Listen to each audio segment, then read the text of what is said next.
আসসালামু আলাইকুম। আশা করি সবাই ভালো আছেন। আলহামদুলিল্লাহ আমরাও ভালো আছি। নতুন আরেকটি ভিডিও নিয়ে আবারও চলে আসলাম। তো ভিডিওটা এক সপ্তাহ আগের। আপনারা জানেন তো তানহার বাবা ঢাকায় গেছে। তো আমি বাবার বাসায় চলে যাব। আমার ভাই আসবে আমাকে নেওয়ার জন্য। তানহা ঘুমিয়ে গেছে, তো ভাবলাম যে একটু ব্যাগটা গুছিয়ে রাখি।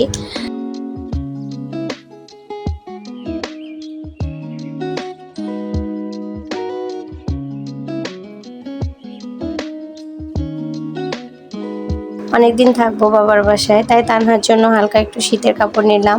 হালকা পাতলা গেঞ্জি, যে বৃষ্টি হলে বা ওই সময় একটু ঠান্ডাও পড়তে পারে।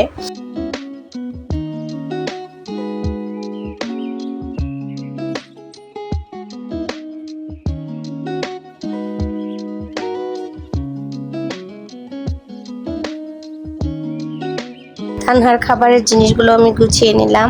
তানহার বাবাকে ছাড়া এই প্রথম ওর মামার সাথে আমি আমার বাবার বাসায় যাচ্ছি। তানহার বাবা আমাদের নিয়ে যায় আবার নিয়ে আসে। পরের দিন বিকালবেলা তানহার মামা চলে আসছে। তানহা অনেকদিন পর ওর মামাকে দেখলো, তাই ওর মামার কাছে যাইতে চাচ্ছে না, কিন্তু বারবার তাকায় আছে।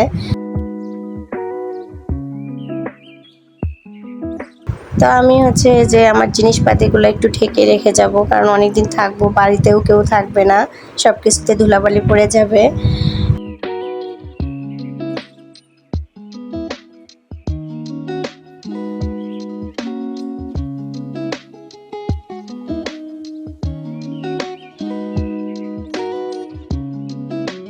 তো সব কিছু গোছগাছ শেষ, আমরাও রেডি হয়ে গেছি, এখন চলে যাব। সিএনজির জন্য দাঁড়ায় আছি।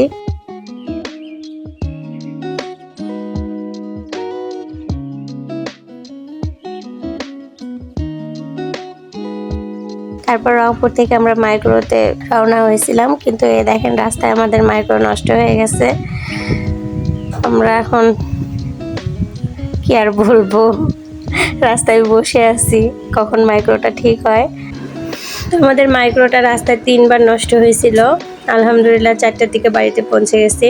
ভিডিওটা যদি ভালো লেগে থাকে তাহলে লাইক শেয়ার কমেন্ট করবেন, আর চ্যানেলটাকে সাবস্ক্রাইব করবেন। ফেসবুক থেকে যদি ভিডিওটা দেখে থাকেন তাহলে পেজটাকে ফলো দিবেন। তো সবাই ভালো থাকবেন। আল্লাহ হাফেজ।